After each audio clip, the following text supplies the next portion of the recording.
preparation for this project, I've taken a large quantity of myrtle wood and milled it to consistent thicknesses. For the small bowls, I've already milled up some disc of solid wood to create the bases, and then I've got two large discs here for the bottoms of the large bowls. For the small ones, I'm going to build everything on these waste blocks that just have a hole to go on a screw chuck. I'll mount the base on here. I've got 18 of those all prepared. And then on the large ones, I'll build those off faceplate mounted waste blocks. After milling my material, I measured my boards. Like I say, these are just a little over a ½ an inch. So I did some designs, just like any other plan.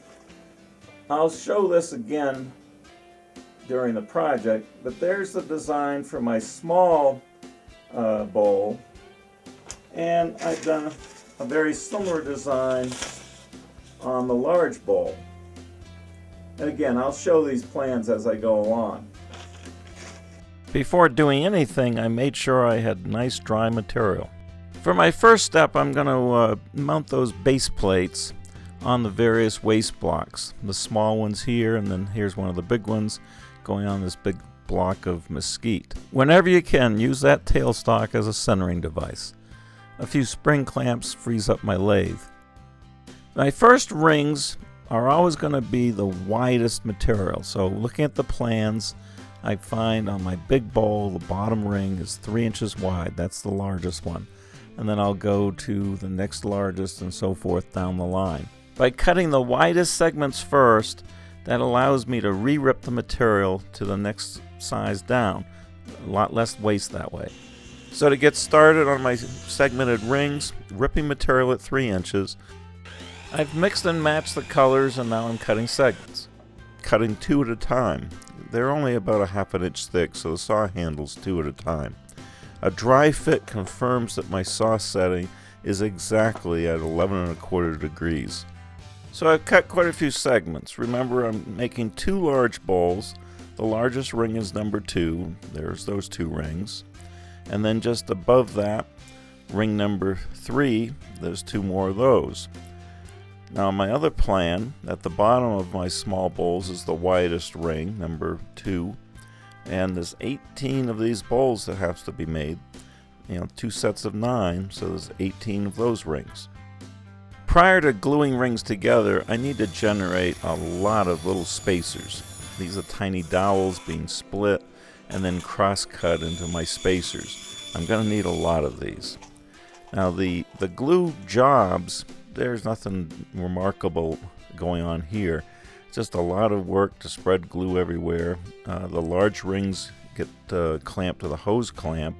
The smaller rings, I'm using my rubber band gluing jig. Up to about 8, maybe even 9 inches, this jig works very well. The rubber bands apply plenty of pressure and very even pressure all the way around, but I'm still using the half ring technique. Now after a few hours of drying, these have to be put together into full rings. And I realize that most people viewing this video do not have a 20-inch disc sander, but I thought you might find it interesting how I go about doing it. The 12 inches, it'll work, but it's just not big enough to do it fast enough. A 20-inch disc sander is just so much faster at this. Here I'm squaring my table, that pencil mark, and then flipping it over.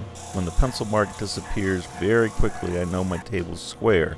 Getting a flat side followed by just a few passes back and forth there on the ends should produce a perfect joint. The last bit of this is to put it up against a very bright light to confirm and then go on to the next one. It's so much faster with that big sander.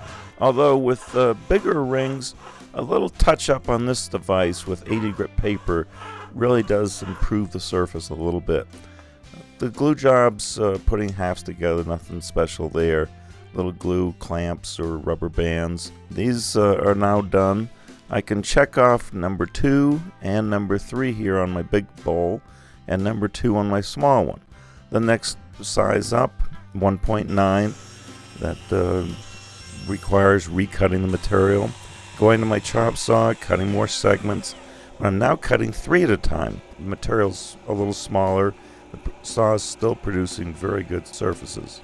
Here's a tip. If you're making lots and lots of cuts in one setting, that stop block can slip after time. It's a good idea to lock it in place. So my next chore is to get all the half rings into full rings. That 20-inch sander sure comes in handy for this as well. Here's all the rings for my 2 big bowls. This dark ring will get split to be put on the tops. And here's all the rings for the small bowls. They'll go together like this. On top of the small ones, there'll be a matching dark ring as well, cut out of this type of material. So here we go, back over to the disc sander. I can lower that table down. Lowering the table is a huge help. I need to get a flat surface on one side of all these rings. Not a perfect surface, but a flat surface that'll ride through my drum sander smoothly without any rock and roll motion. I've got some very coarse 36 grit paper on my drum right now. I'm just trying to get rid of all the unevenness, get rid of the glue squeeze outs. Each pass is followed by an adjustment of the table. Once I've got them pretty smooth, I'm changing my paper now to 80 grit. And then I've got to go through the process all over again. I love that drum sander. Here's all my rings. I've got pretty nice 80 grit surfaces on one side of all these. The other side still an 80 grit surface, but could be a little better.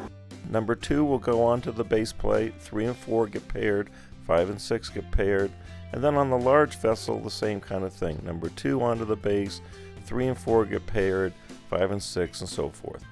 Before I glue anything, I do one last sanding on the disc sander, inspect the surfaces before I proceed. I've got perfect surfaces on both those base plates and the first ring. Here's another tip. If you're going to start a vessel or a bowl with a solid piece of wood, quarter sawn material works a lot better, a lot less movement.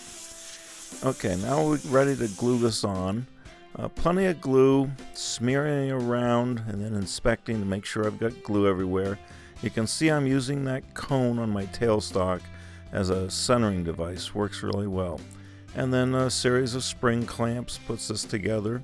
Take it off, put the next one on, and go through all 18 of these. Notice the tape on my cone. I put that there. The cone was a little too small. It was bottoming out. The next step is to put these next 2 rings on, but instead of one at a time, I'm going to pair these together. So I'm sanding just the 2 surfaces which will be glued together.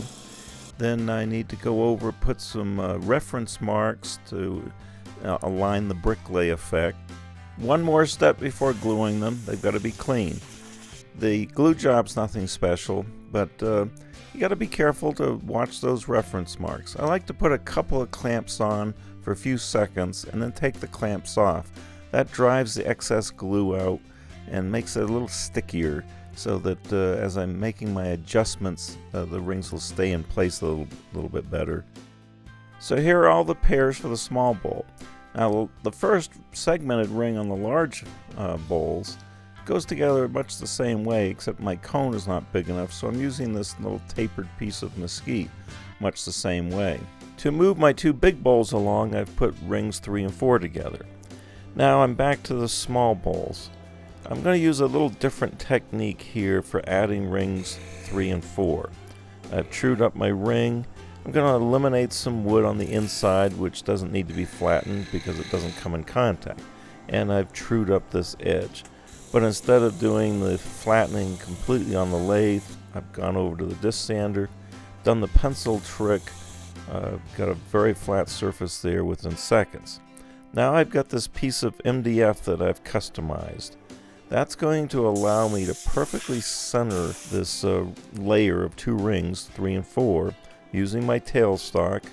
I spread the glue. This eliminates the guesswork on centering. Now I can use those notches to put in clamps. Once I've got those 4 clamps secured, take this plate out of the way, add some more clamps, take it off the lathe, and do the next one. Here's a look at the 18 small bowls with 4 of their 6 layers. Here's another technique for using the tailstock to center. I've taken my chuck in expansion mode, held these 2 rings, used my tailstock temporarily with that chuck, clamped it. Now I can remove the chuck and the pair of rings is perfectly centered. Off the lathe, do the other one. Now it's back to the small bowls. I've replaced that dark ring of Brazilian ebony with walnut.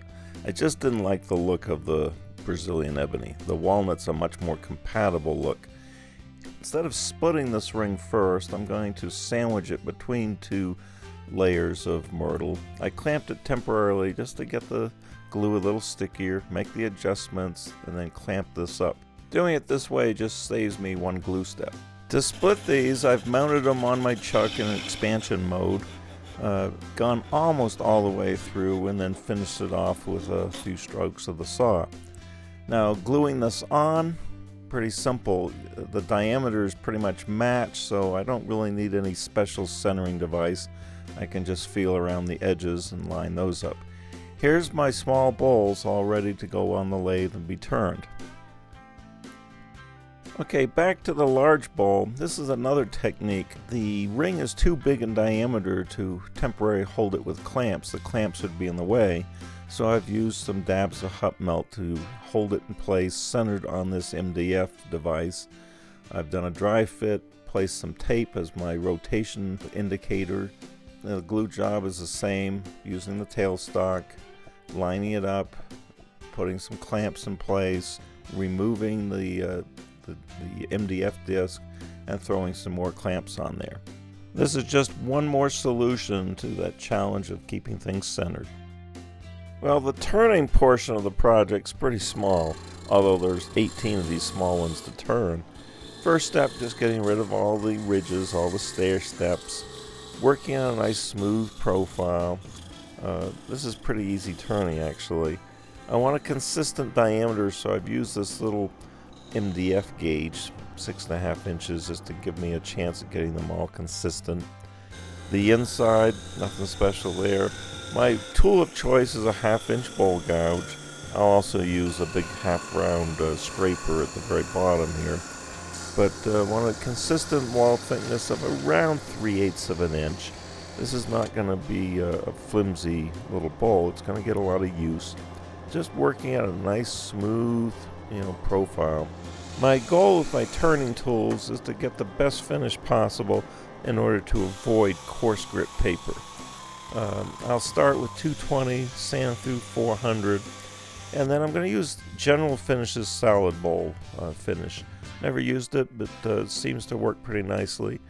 While it's wet on the bowl, I'm wet sanding with 600 grit. This will help me fill in the pores with a little bit of slurry that seems to develop. Here's my first coat. Like I say, I'm going to put about 4 coats of this on. The large bowl was turned much the same way. Nothing really unique here. I did go for a little bit thicker wall thickness, about 1/2 inch. As I put subsequent coats of finish on these bowls, the use of the screw chuck really becomes apparent.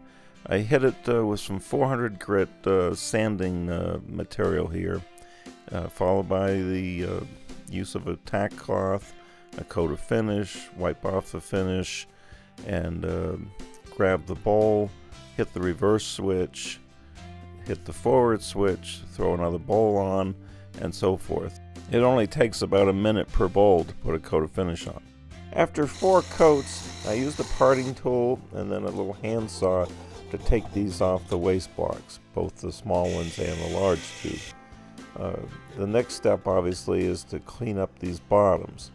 These jumbo jaws that fit my chuck are a recent purchase, and boy, they're really worth it. Just a combination of the little bowl gouge work and scraper work, followed by some sanding up to 400 grit, finishes off these bottoms.